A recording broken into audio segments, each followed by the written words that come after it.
Hello dear students, how are you? Hope you are doing good. Last topic ਦੇ ਵਿੱਚ ਅਸੀਂ ਗੱਲ ਕੀਤੀ ਸੀ ਇੰਪਲਸ ਤੇ ਨਿਊਟਨਸ ਥਰਡ ਲਾ ਦੀ। ਦੇਖੋ, Newton's second law of motion ਇਹ ਸਟੇਟ ਕਰਦਾ ਹੈ ਕਿ ਜੇ ਬੋਡੀ ਦੇ ਉੱਪਰ ਫੋਰਸ ਲੱਗਦੀ ਹੈ ਤਾਂ ਉਹਦਾ ਮੋਮੈਂਟਮ ਚੇਂਜ ਕਰਦਾ ਹੈ ਤੇ time rate of change of momentum is directly proportional to force. ਤੇ ਨਿਊਟਨ ਥਰਡ ਲਾ ਸਾਨੂੰ ਇਹ ਦੱਸਦਾ ਹੈ ਕਿ forces occur in pair. Every action has an equal and opposite reaction. ਵੀ ਜੇ ਇੱਕ ਬੋਡੀ ਦੂਸਰੇ ਦੇ ਉੱਪਰ ਫੋਰਸ ਲਗਾ ਰਹੀ ਹੈ ਤਾਂ ਦੂਸਰੀ ਵੀ ਪਹਿਲੇ ਦੇ ਉੱਪਰ ਇਕੁਅਲ ਅਮਾਊਂਟ ਦਾ ਫੋਰਸ ਲਗਾ ਰਹੀ ਹੈ ਤੇ ਆਪੋਜ਼ਿਟ ਡਾਇਰੈਕਸ਼ਨ ਦੇ ਵਿੱਚ ਫੋਰਸ ਲਗਾ ਰਹੀ ਹੈ। ਠੀਕ ਹੈ, ਜਿਸ ਤਰ੍ਹਾਂ ਅਸੀਂ ਗੱਲ ਕੀਤੀ ਸੀ ਬੁਲਟ ਫਾਇਰ ਕੀਤੀ ਜਾਂਦੀ ਹੈ ਤਾਂ ਗਨ ਬੁਲਟ ਦੇ ਉੱਪਰ ਫੋਰਸ ਲਗਾਉਂਦੀ ਹੈ ਐਫ। ਚਲੋ ਅਸੀਂ ਦੁਬਾਰਾ ਡਰਾ ਕਰਦੇ ਹਾਂ। ਸਪੋਜ਼ ਕਰੋ ਜੀ ਇਹ ਗਨ ਹੈ ਤਾਂ ਗਨ ਬੁਲਟ ਫਾਇਰ ਕਰ ਰਹੀ ਹੈ। ਠੀਕ ਹੈ, ਇਹ ਬੁਲਟ ਹੈ ਤਾਂ ਗਨ ਜੋ ਹੈ ਬੁਲਟ ਦੇ ਉੱਪਰ ਫੋਰਸ ਲਗਾ ਰਹੀ ਹੈ ਐਫ। ਤਾਂ ਜੋ ਇਹ ਬੁਲਟ ਫਾਇਰ ਕਰਨ ਵੇਲੇ ਗਨ ਦੇ ਉੱਪਰ ਵੀ ਇਕੁਅਲ ਅਮਾਊਂਟ ਦਾ ਫੋਰਸ ਲੱਗੇਗਾ ਆਪੋਜ਼ਿਟ ਡਾਇਰੈਕਸ਼ਨ ਦੇ ਵਿੱਚ, ਦੈਟ ਇਜ਼ ਮਾਈਨਸ ਐਫ। ਉਸ ਨੂੰ ਅਸੀਂ ਮਾਈਨਸ ਨਾਲ ਰਿਪਰੈਜ਼ੈਂਟ ਕਰਾਂਗੇ। ਠੀਕ ਹੈ, ਮਤਲਬ ਡਾਇਰੈਕਸ਼ਨ ਆਪੋਜ਼ਿਟ ਹੋਣ ਕਰਕੇ ਅਸੀਂ ਮਾਈਨਸ ਦੇ ਨਾਲ ਰਿਪਰੈਜ਼ੈਂਟ ਕਰ ਦਿੰਦੇ ਹਾਂ। ਸਪੋਜ਼ ਕਰੋ ਕਿ ਇਹ ਫੋਰਸਿਸ ਜਿਹੜੀਆਂ ਡੈਲਟਾ ਟੀ ਟਾਈਮ ਵਾਸਤੇ ਲੱਗ ਰਹੀਆਂ। Delta T is time. ਠੀਕ ਹੈ, ਜਿੰਨੇ ਟਾਈਮ ਵਾਸਤੇ ਫੋਰਸ ਲੱਗਦੀ ਹੈ ਤਾਂ ਜੇ ਅਸੀਂ ਚੇਂਜ ਇਨ ਮੋਮੈਂਟਮ ਦੇਖੀਏ ਤਾਂ change in momentum of bullet ਹੋਏਗਾ। ਚੇਂਜ ਇਨ ਮੋਮੈਂਟਮ ਹੁੰਦਾ ਜੀ ਫੋਰਸ ਇਨਟੂ ਡੈਲਟਾ ਟੀ। ਤਾਂ ਬੁਲਟ ਦਾ ਇੰਨਾ ਮੋਮੈਂਟਮ ਚੇਂਜ ਕਰੇਗਾ। ਠੀਕ ਹੈ, ਤੇ change in momentum of gun ਕਿੰਨਾ ਹੋਏਗਾ? ਉਹ ਹੋਏਗਾ ਜੀ ਮਾਈਨਸ ਐਫ ਡੈਲਟਾ ਟੀ। ਇਸ ਦਾ ਮਤਲਬ ਜਿੰਨਾ ਬੁਲਟ ਦਾ ਮੋਮੈਂਟਮ ਚੇਂਜ ਕਰ ਰਿਹਾ ਹੈ ਉਨਾ ਹੀ ਗਨ ਦਾ ਮੋਮੈਂਟਮ ਚੇਂਜ ਕਰ ਰਿਹਾ, ਬਟ ਆਪੋਜ਼ਿਟ ਡਾਇਰੈਕਸ਼ਨ ਦੇ ਵਿੱਚ। ਠੀਕ ਹੈ, ਫਾਇਰ ਕਰਨ ਤੋਂ ਪਹਿਲਾਂ ਜੇ ਅਸੀਂ ਦੇਖੀਏ ਬਿਫੋਰ ਫਾਇਰਿੰਗ ਤਾਂ ਬਿਫੋਰ ਫਾਇਰਿੰਗ ਦੋਨਾਂ ਦਾ ਟੋਟਲ ਮੋਮੈਂਟਮ ਕਿੰਨਾ ਸੀ? 0, ਕਿਉਂਕਿ ਗਨ ਵੀ ਰੈਸਟ ਦੇ ਵਿੱਚ ਸੀ ਤੇ ਬੁਲਟ ਵੀ ਰੈਸਟ ਦੇ ਵਿੱਚ ਸੀ। ਤੇ ਆਫਟਰ ਫਾਇਰਿੰਗ ਜਿੰਨੀ ਚੇਂਜ ਇਹਦੇ ਵਿੱਚ ਆਈ ਹੈ ਉਨੀ ਹੀ ਨੈਗੇਟਿਵ ਚੇਂਜ ਇਹਦੇ ਵਿੱਚ ਆਈ ਹੈ, ਤਾਂ ਦੋਨਾਂ ਦਾ ਟੋਟਲ ਮੋਮੈਂਟਮ ਕੀ ਹੋ ਜਾਏਗੀ? ਚੇਂਜ ਜਿਹੜੀ ਹੈ ਉਹ 0 ਹੋ ਜਾਏਗੀ। ਇਸ ਦਾ ਮਤਲਬ ਹੈ ਕਿ ਬਿਫੋਰ ਫਾਇਰਿੰਗ ਜੋ ਟੋਟਲ ਮੋਮੈਂਟਮ ਸੀ that is equal to total momentum after firing. ਠੀਕ ਹੈ, ਤਾਂ ਇਹ ਗੱਲ ਤੁਹਾਨੂੰ ਸਮਝ ਆ ਰਹੀ ਹੈ ਕਿ total momentum of bullet plus gun system is constant. Total linear momentum before firing, ਜੇ ਅਸੀਂ ਗਨ ਤੇ ਬੁਲਟ ਨੂੰ ਇੱਕ ਸਿਸਟਮ ਮੰਨ ਕੇ ਚੱਲੀਏ, total linear momentum of system before firing is equal to total linear momentum after firing. ਦੇਖੋ, gun ਤੇ ਬੁਲਟ ਦਾ ਇੱਕ ਸਿਸਟਮ ਹੈ।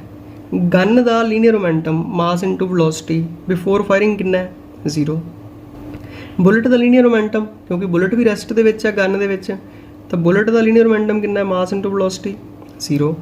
ਆਫਟਰ ਫਾਇਰਿੰਗ ਜੇ ਅਸੀਂ ਅਸਿਊਮ ਕਰੀਏ ਜੋ ਬੁਲਟ ਹੈ ਉਹ ਮੋਮੈਂਟਮ ਗੇਨ ਕਰ ਰਹੀ ਹੈ PB ਤੇ ਜੋ ਗਨ ਹੈ ਉਹ ਮੋਮੈਂਟਮ ਗੇਨ ਕਰ ਰਹੀ ਹੈ PG। ਤਾਂ ਇਸ ਦਾ ਮਤਲਬ ਹੈ ਕਿ PB ਪਲਸ PG ਕਿਸ ਦੇ ਇਕੁਅਲ ਹੋਏਗਾ? PB plus PG is equal to 0। ਤਾਂ ਜੋ ਗਨ ਮੋਮੈਂਟਮ ਗੇਨ ਕਰੇਗੀ PG that is equal to minus PB। ਤਾਂ ਜਿੰਨਾ ਮੋਮੈਂਟਮ ਬੁਲਟ ਗੇਨ ਕਰ ਰਹੀ ਹੈ ਫਾਰਵਰਡ ਡਾਇਰੈਕਸ਼ਨ ਦੇ ਵਿੱਚ ਉਨਾ ਹੀ ਮੋਮੈਂਟਮ ਗਨ ਗੇਨ ਕਰ ਰਹੀ ਹੈ ਬੈਕਵਰਡ ਡਾਇਰੈਕਸ਼ਨ ਦੇ ਵਿੱਚ। ਠੀਕ ਹੈ, ਜੇ ਇਸ ਤਰ੍ਹਾਂ ਦਾ ਕੋਈ ਸਿਸਟਮ ਹੈ ਜਿਹਦੇ ਉੱਪਰ ਬਾਹਰੋਂ ਕੋਈ ਫੋਰਸ ਨਹੀਂ ਲੱਗ ਰਹੀ ਤਾਂ ਇਸ ਤਰ੍ਹਾਂ ਦੇ ਸਿਸਟਮ ਨੂੰ ਅਸੀਂ ਆਈਸੋਲੇਟਡ ਸਿਸਟਮ ਕਹਿੰਦੇ ਹਾਂ। ਠੀਕ ਹੈ, ਉਹਨ ਵਿੱਚ ਐਕਸਟਰਨਲ ਫੋਰਸ ਇਜ਼ 0। ਠੀਕ ਹੈ, ਤੇ ਇਹ ਜੋ ਮੋਮੈਂਟਮ ਕੰਜ਼ਰਵੇਸ਼ਨ ਦਾ ਹੈ ਕਿ ਬਿਫੋਰ ਫਾਇਰਿੰਗ ਜੋ ਮੋਮੈਂਟਮ ਸੀ ਉਨਾ ਹੀ ਮੋਮੈਂਟਮ ਆਫਟਰ ਫਾਇਰਿੰਗ ਹੈ, ਇਸ ਨੂੰ ਅਸੀਂ ਕਹਿੰਦੇ ਹਾਂ law of conservation of linear momentum. Conservation ਦਾ ਮਤਲਬ ਹੁੰਦਾ ਹੈ ਕਿ ਕੌਨਸਟੈਂਟ ਰਹਿਣਾ। ਠੀਕ ਹੈ, ਤਾਂ ਲਾ ਆਫ ਕੰਜ਼ਰਵੇਸ਼ਨ ਦਾ ਮਤਲਬ ਹੈ ਕੌਨਸਟੈਂਟ ਰਹਿਣਾ, ਇੱਕੋ ਜਿੰਨਾ ਰਹਿਣਾ। ਠੀਕ ਹੈ, ਲੀਨੀਅਰ ਮੋਮੈਂਟਮ ਤੁਹਾਨੂੰ ਪਤਾ ਹੀ ਹੈ ਜੀ ਮਾਸ ਇਨਟੂ ਵੈਲੋਸਿਟੀ ਦੀ ਪ੍ਰੋਡਕਟ। ਠੀਕ ਹੈ, ਇਸ ਨੂੰ ਅਸੀਂ ਸਟੇਟ ਵੀ ਕਰਦੇ ਹਾਂ ਤੇ ਇਸ ਨੂੰ ਅਸੀਂ ਇਸ ਤਰੀਕੇ ਨਾਲ ਸਟੇਟ ਕਰਾਂਗੇ ਕਿ ਫॉर ਐਨ ਆਈਸੋਲੇਟਡ ਸਿਸਟਮ ਕੀ ਹੋਏਗਾ? ਜਿੰਦੇ ਉੱਪਰ ਐਕਸਟਰਨਲ ਫੋਰਸ 0 ਹੈ। ਠੀਕ ਹੈ, ਜਿੰਦੇ ਉੱਪਰ ਕੋਈ ਬਾਹਰੋਂ ਫੋਰਸ ਨਹੀਂ ਲੱਗ ਰਹੀ।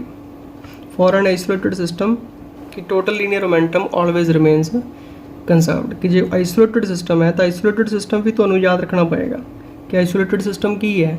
ਜਿਸ ਦੇ ਉੱਪਰ ਐਕਸਟਰਨਲ ਫੋਰਸ 0 ਹੈ। ਠੀਕ ਹੈ, ਹੁਣ ਇੱਕ ਹੋਰ ਐਗਜ਼ਾਮਪਲ ਲੈਂਦੇ ਹਾਂ ਜੀ। ਠੀਕ ਹੈ, ਇਸ ਨੂੰ ਪ੍ਰੂਫ ਕਰਦੇ ਹਾਂ। ਪ੍ਰੂਫ ਕਰਨ ਲਈ ਕੰਸੀਡਰ ਕਰ ਰਹੇ ਹਾਂ ਕਿ ਦੋ ਬੋਡੀਜ਼ ਆਪਸ ਦੇ ਵਿੱਚ ਕੋਲਾਈਡ ਕਰ ਰਹੀਆਂ। ਠੀਕ ਹੈ, ਜਿਸ ਤਰ੍ਹਾਂ ਅਸੀਂ ਪਹਿਲਾਂ ਅਸਿਊਮ ਕੀਤਾ ਸੀ ਕਿ ਇੱਕ ਬੋਡੀ A ਹੈ ठीक है, एक बॉडी बी है, ए तो बी आपस दे विच कोलाइड करदियां, ठीक है। फिर short time interval delta T ਲਈ ਉਹਨਾਂ ਦੀ ਕੋਲੀजन ਹੁੰਦੀ है। ਕੋਲੀजन तो ਪਹਿਲਾਂ ਜਦੋਂ ਉਹ ਆਪਸ ਦੇ ਵਿੱਚ ਟਕਰਾ ਰਹੀਆਂ ਸੀ ਆ ਕੇ, ठीक है, ये ਆਪਾਂ डायग्राम ड्रॉ ਕੀਤੀ है ड्यूरिंग कोलीजन, ठीक है। ये बॉडी बी जा रही सी बिफोर कोलीजन, इसका मोमेंटम सीगा पी बी। ये बॉडी उस लाइन दे विच आई, ठीक है, तो इहदे नाल जाके टकरा गई, तो ये बिफोर कोलीजन है, ठीक है। आफ्टर कोलीजन की होया कि जो उन्होंने टक्कर हुई जी, ठीक है, ए बॉडी का मोमेंटम जो है चेंज करके हो गया जी पी ए डैश, तो बी बॉडी का मोमेंटम हो गया जी पी बी डैश।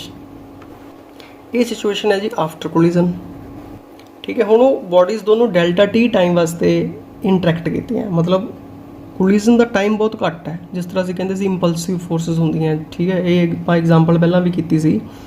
तो जो एफ ए बी फोर्स लगेगी, एफ ए बी फोर्स किहदे उपर लग रही है, एफ ए बी फोर्स लगती है ए बॉडी के उपर, ठीक है। Force on A due to B, कि देखो जो असी इंपल्स नूं डिफाइन किया सी कि फोर्स इनटू टाइम, ठीक है, जो दोनों आपस दे विच इंटरैक्ट कीतियां तो मोमेंटम चेंज होया F A B into delta T.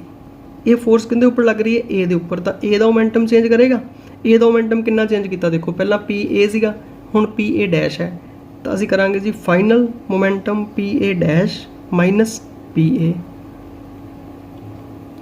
ठीक है। सिमिलरली जिहड़ी फोर्स एफ बी ए लग रही है वो किहड़ी बॉडी ते लग रही है, बी ते लग रही हुंदी है ना, force on B due to A, तो उनका मोमेंटम कितना चेंज करेगा, force into time is equal to change in momentum P B dash minus P B.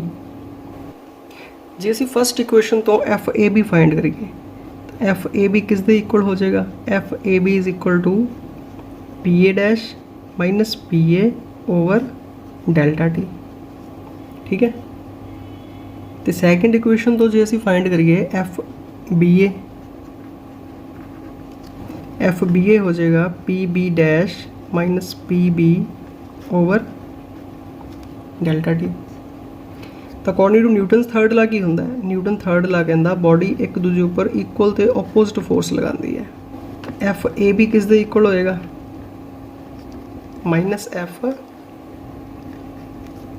B ए, दोनों की वैल्यू पुट कर दो, उपर असीं फाइंड की है, तो P A dash minus P A over delta T is equal to minus P B dash minus P B over delta T.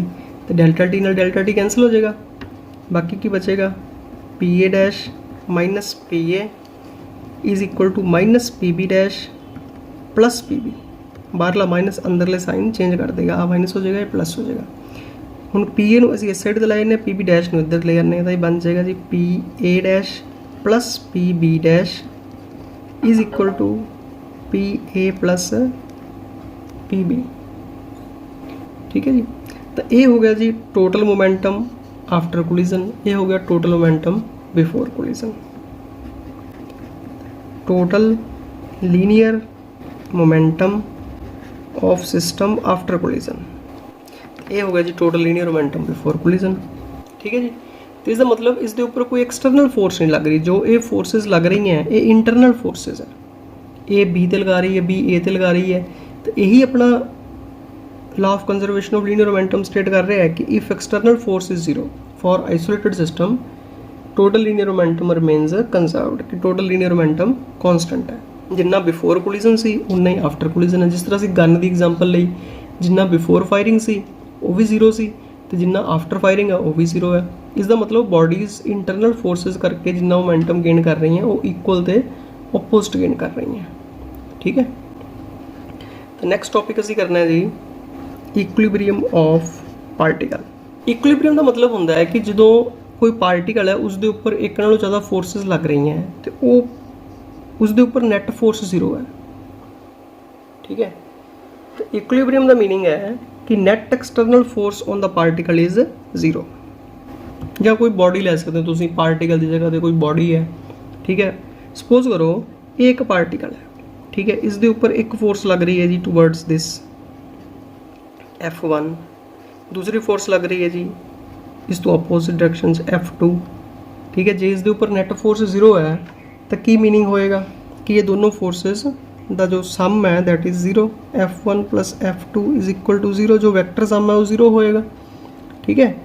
तो असीं इस तरह भी लिख सकते हैं, और we can write F1 is equal to minus F2, जिहड़ियां फोर्सेस है वो इक्वल है तो ओपोजिट है, तो ही ये बॉडी जिहड़ी है वो इक्विलिब्रियम दे विच होएगी। हुण जदों बॉडी इक्विलिब्रियम दे विच होएगी नैट फोर्स 0 है, असीं पहलां भी गल कर चुके हैं कि फ्रॉम न्यूटन्स फर्स्ट लॉ, ठीक है, फ्रॉम न्यूटन्स फर्स्ट लॉ की होएगा, इधर बॉडी इज़ एट रेस्ट, या तो बॉडी रेस्ट च होएगी और body is in uniform motion. देखो बॉडी के उपर ध्यान नाल गल समझण वाली है कि फोर्स 0 नहीं है, फोर्सेस लग रही हैं बट नैट एक्सटर्नल फोर्स 0 है, नैट फोर्स 0 है।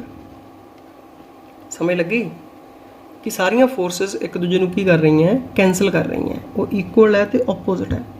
हुण कई बारी की हुंदा है कि बॉडी के उपर जरूरी नहीं कि 2 फोर्सेस ही एक्ट करन, इस तरह का सिंपल केस हो गई, there may be more than 2 forces, ठीक है। जे सपोज करो कि एक पार्टिकल के उपर 3 फोर्सेस एक्ट कर रही हैं, ठीक है, तो असीं कंसीडर कर रहे हैं कि 3 फोर्सेस एक्ट कर रही हैं F1 F2 तो F3 जिहड़ियां कि इक्विलिब्रियम दे विच है, तो फिर की होएगा। तो फिर कुछ इस तरह की सिचुएशन हो सकती है कि ये पार्टिकल है, इसके ऊपर F1 फोर्स लग रही है, F2 फोर्स लग रही है, तो यह होएगा जी जो किसी भी 2 फोर्सेस का रिजल्टेंट है। सपोज करो कि असीं पैरेललोग्राम बनाने, असीं पैरेललोग्राम लॉ किया ना, तो पैरेललोग्राम के according diagonal is the resultant हुंदा, तो F1 तो F2 का रिजल्टेंट जो भी है, तो जो तीजी फोर्स है वो उसके इक्वल तो ओपोजिट होएगी, तो इसका मतलब जो F3 है वो इस रिजल्टेंट के इक्वल तो ओपोजिट होएगी, ठीक है। तो जो F1 है प्लस F2 है प्लस F3 है दैट इज इक्वल टू 0, ठीक है। किसी भी 2 फोर्सेस का जो रिजल्टेंट है F1 प्लस F2 का जो रिजल्टेंट है that is equal and opposite to the third force, मतलब जो ये रिजल्टेंट है F वो F3 के इक्वल है तो ओपोजिट है, ठीक है। या इसनूं ट्रायंगल लॉ तो भी एक्सप्लेन कर सकते हो कि F1 F2 तो F3 की एक ट्रायंगल बनेगी कि सपोज करो ये F1 है, ठीक है, F2 नूं असीं इत्थे प्लेस करते हुंदे आ, this is F2, then this is F3, तो ये F3 है, ठीक है।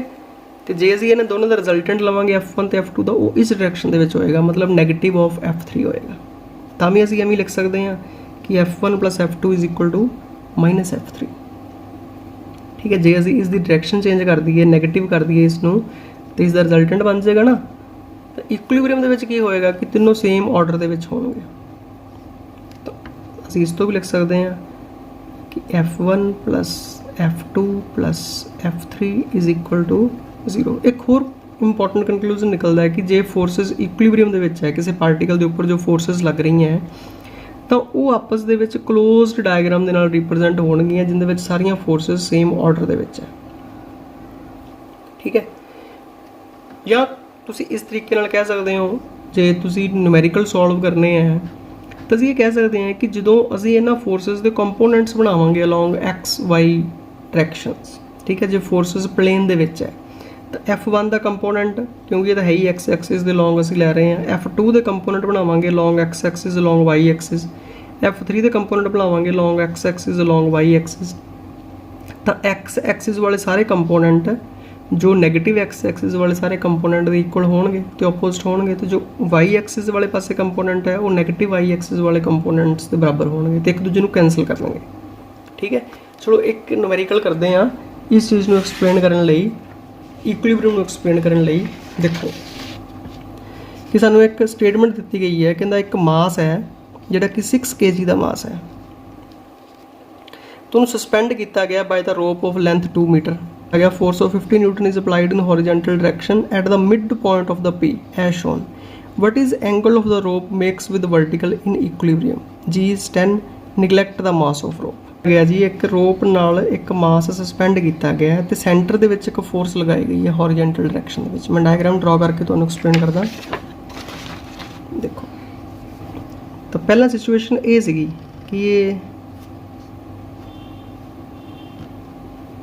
बॉडी इस तरीके नाल सस्पेंड कर रही सी बाद विच असीं मिडल दे विच फोर्स लगाया कि इत्थों फोर्स लगाया तो ये सिचुएशन हो गई जी तो ये सिचुएशन है जी देखो कि हुण बॉडी के उपर जो स्ट्रिंग के उपर है उसके उपर हॉरिजेंटल फोर्स लग रहा है सेंटर के विचों कि 1 मीटर इधर है तो 1 मीटर इधर है ठीक है जिहड़ियां फोर्सिस इत्थे एक्ट कर रही हैं एक तो लग रही है जी रोप दे विच टेंशन है ठीक है रोप खिंची जाती है जो ठीक है दूसरा फोर्स हॉरिजेंटल लग रहा है तो तीसरा वेट करके लग रहा है जो इसका वेट एक्ट कर रहा है नीचे वाले पासे वेट किस दे इक्वल होंदा है एम इंटू जी तो टेंशन की फोर्स हॉरिजेंटल फोर्स तो वेट की फोर्स तीनों फोर्सिस इस तरीके नाल F1 plus F2 plus F3 is equal to 0 है सानू पूछा गया कि स्ट्रिंग वर्टिकल दे नाल कितना एंगल बनाएगी तो दिस एंगल इज थीटा ये वर्टिकल है ठीक है जो ये एंगल थीटा है तो फ्रॉम ज्योमेट्री ये भी एंगल थीटा होएगा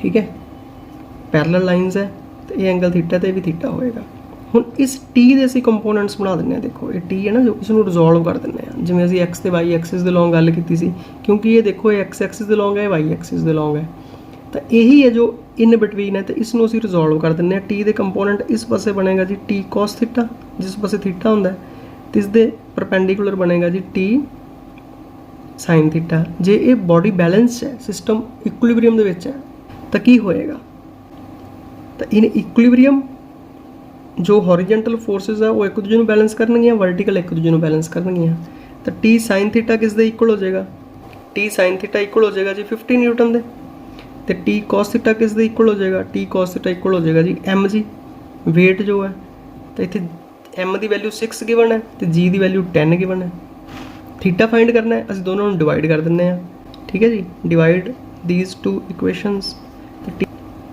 T sine theta over T cos theta is equal to 50 over 60 T ना टी कैंसिल हो जाएगा तो sine theta over cos theta की हो जाएगा tan theta is equal to 5/6 ठीक है और we can right theta is equal to tan inverse असीं इस तरह लिख देने होंगे 5/6 या टेबल तो वैल्यू फाइंड की जा सकती है इसकी कि जो वैल्यूज़ के टेबल अपनी बुक के पिछे दिते होंगे है तो उतों असी टेन थीटा की वैल्यू फाइंड कर सकते हैं 5/6 कितनी आएगी जी सॉल्व करके पॉइंटा के उस वैल्यू में फाइंड करके थीटा फाइंड कर सकते हैं जिवें तुहाडी बुक के इन्होंने फाइंड किया होया कि theta is equal to 40 degree ठीक है चलो टेबल किस तरह देखना है जी असी किस तरह वैल्यू सॉल्व करनी है ये असी फिर किस दिन करांगे अज असी दो टॉपिक डिस्कस किए एक तो principle of conservation of linear momentum of forces ठीक है तो इन्हों असी डिटेल दे विच कुछ न्यूमेरिकल दी फॉर्म दे विच नैक्सट टॉपिक दे विच भी डिस्कस करांगे so all the best have a nice day.